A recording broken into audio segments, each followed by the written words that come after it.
اعوذ باللہ من الشیطان الرجیم بسم اللہ الرحمن الرحیم۔ السلام علیکم ورحمۃ اللہ وبرکاتہ۔ سیرت نبی صلی اللہ علیہ وآلہ وسلم، قسط نمبر 5۔ در حقیقت مشرکین مکہ و عرب ان بتوں کو معبود حقیقی نہیں مانتے تھے، بلکہ وہ اللہ کو ہی واحد معبود حقیقی مانتے تھے۔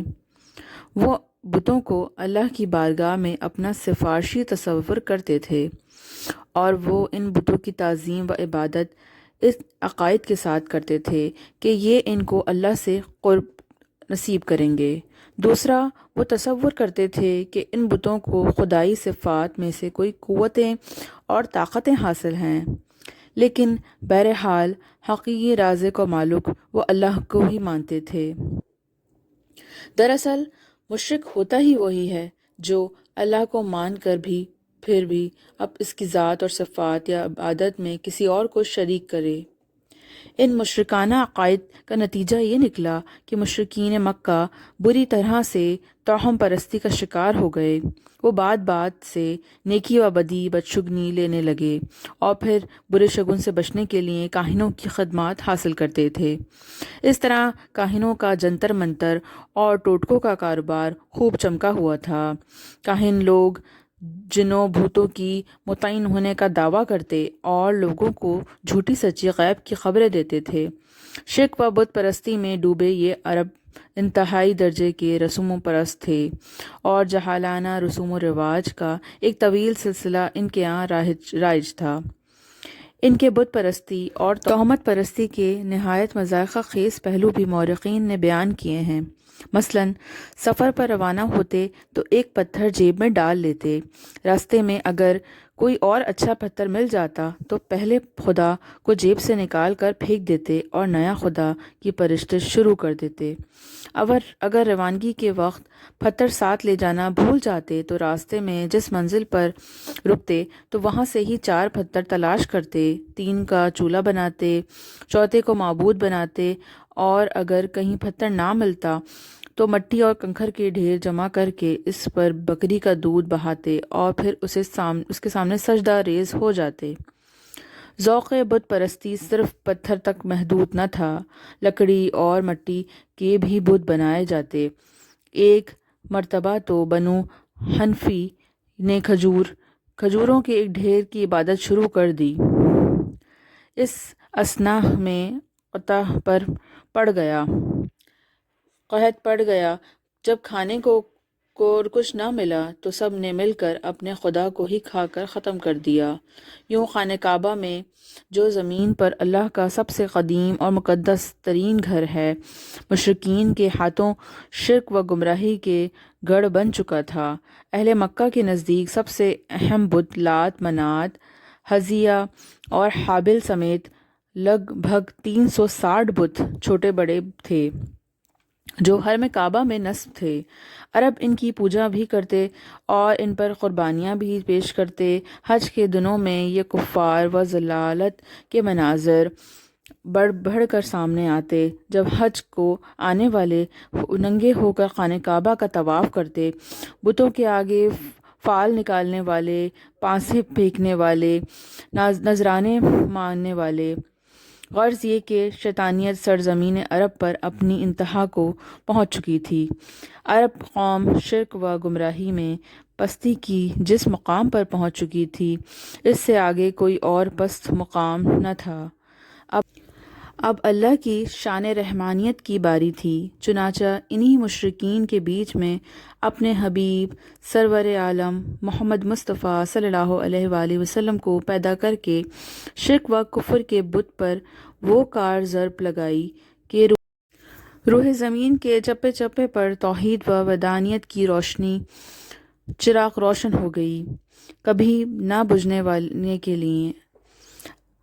ولادت نبی صلی اللہ علیہ وآلہ وسلم کے وقت سرزمین عرب میں رائج باقی مذاہب کا مختصر جائزہ لیتے ہیں۔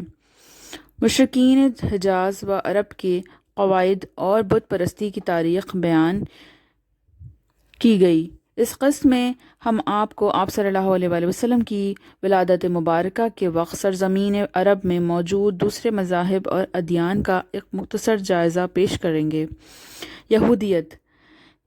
عرب میں بت پرستی کے بعد دوسرا اہم ترین مذہب یہودیت تھا۔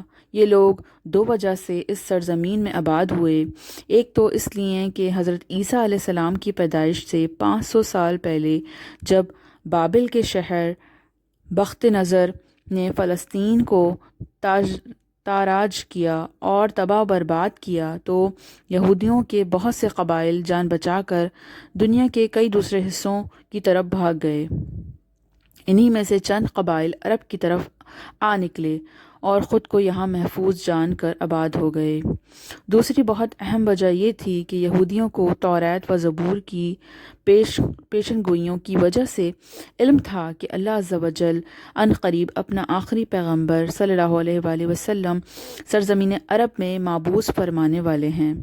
یہ اس نبی کو اپنا نجات دہندہ جانتے تھے، اس لیے یہ لوگ آخری نبی کے انتظار میں تھے اور یہاں آ کر آباد ہو گئے تھے۔ چنانچہ حضرت ابراہیم علیہ السلام سے لے کر آپ صلی اللہ علیہ وآلہ وسلم تک جتنے بھی نبی آئے سب بنی اسرائیل میں سے ہی مابعوث ہوئے، تو اس بنا پر ان کا خیال تھا کہ آخری نبی بھی بنی اسرائیل سے ہی ہوگا، اور دوسرے الہامی صحیفوں میں آخری نبی کی جو نشانیاں بتائی گئی تھیں سب کی سب آپ صلی اللہ علیہ وآلہ وسلم میں کھلے عام نظر آ گئیں، مگر عرب کے یہود نے محض اس حسد اور تعصب پر کہ آپ صلی اللہ علیہ وآلہ وسلم بنی اسرائیل کے بجائے بنی اسماعیل میں سے تھے، تو آپ صلی اللہ علیہ وآلہ وسلم کو نبی ماننے سے انکار کر دیا۔ سب سے پہلے یہ لوگ یثرب اور خیبر کے علاقوں میں آباد ہوئے۔ ان کے اثر سے کچھ مقامی افراد نے بھی یہودیت اختیار کر لی۔ پھر 354 قبل مسیح میں یثرب، جو بعد میں مدینہ منورہ کہلانے لگا، سے دو یہودی مبلغ یمن پہنچے، تو ان کے اثر سے یمن کے حمری بادشاہ یوسف زونواس نے جب یہودی مذہب قبول کر لیا تو یمن میں یہودیت کو بہت فروغ ملا۔ یہ لوگ اپنے علم اور دولت کی وجہ سے خود کو عربیوں سے برتر خیال کرتے تھے اور عربیوں کو اپنے مقابلے میں امی یعنی جاہل سمجھتے تھے۔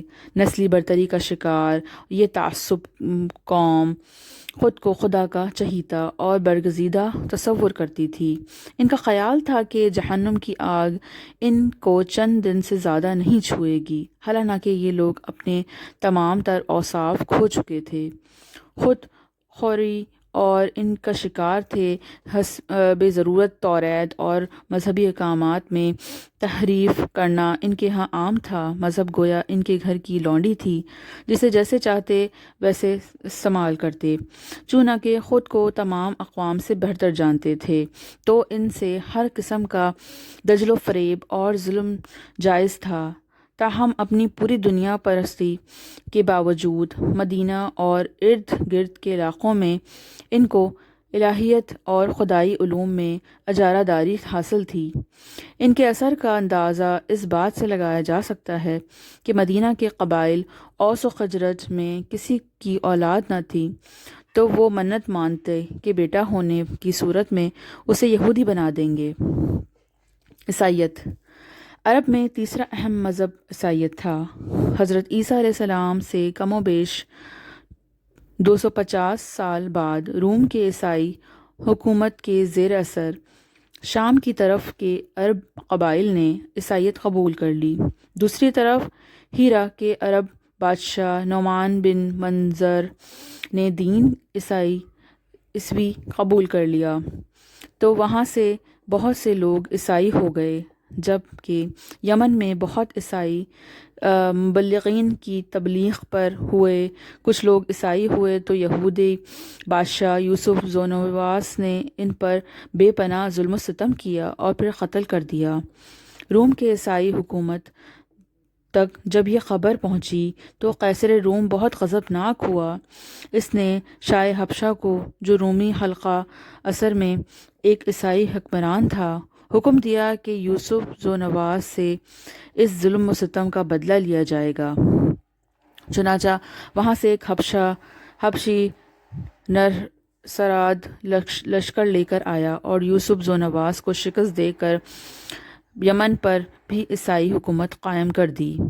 ابرہہ بن حشرام اسی لشکر کا ایک فوجی سردار تھا جو بتدریج ترقی کر کے بالآخر یمن کا نیم خود مختار بادشاہ بن بیٹھا تھا۔ یہ کٹھر عیسائی تھا اور اس نے یمن میں عیسائیت کے فروغ کے لیے بے پناہ کام کیا۔ یاد رہے کہ یہ وہی ابرہہ ہے جس نے صنعاء میں کعبہ کے مقابلے پر عظیم و عالیشان گرجا گھر تعمیر کروایا اور پھر خانہ کعبہ کو گرانے کے ارادے سے مکہ پر حملہ آور ہوا۔ اس واقعے کی تفصیل ہم پہلے بیان کر چکے ہیں۔ اس زمانے کے عیسائی حضرت عیسیٰ علیہ السلام کی تعلیمات کے بجائے سینٹ پال کے مذہب کے پیروکار ہو چکے تھے۔ سینٹ پال پہلے یہودی تھا۔ اس نے دعویٰ کیا کہ اسے حضرت عیسیٰ علیہ السلام نے خواب میں آ کر حکم دیا ہے کہ میرا دین پھیلاؤ۔ یوں وہ عیسائی ہوا۔ پھر اس نے بتدریج عیسائیت کو ایک الہامی مذہب سے شرک و گمراہی میں منتقل کر دیا۔ اس نے عیسائیت میں عقیدہ تثلیث یعنی 3 خداؤں کا عقیدہ شامل کیا۔ حضرت عیسیٰ علیہ السلام کو اللہ کا بیٹا ٹھہرایا۔ اس نے عیسائیوں کو اس فریب میں مبتلا کر دیا کہ حضرت عیسیٰ علیہ السلام سولی چڑھ کر سب عیسائیوں کے گناہوں کا کفارہ ادا کر چکے ہیں اور اب انہیں گناہوں کی کھلی چھوٹ ہے۔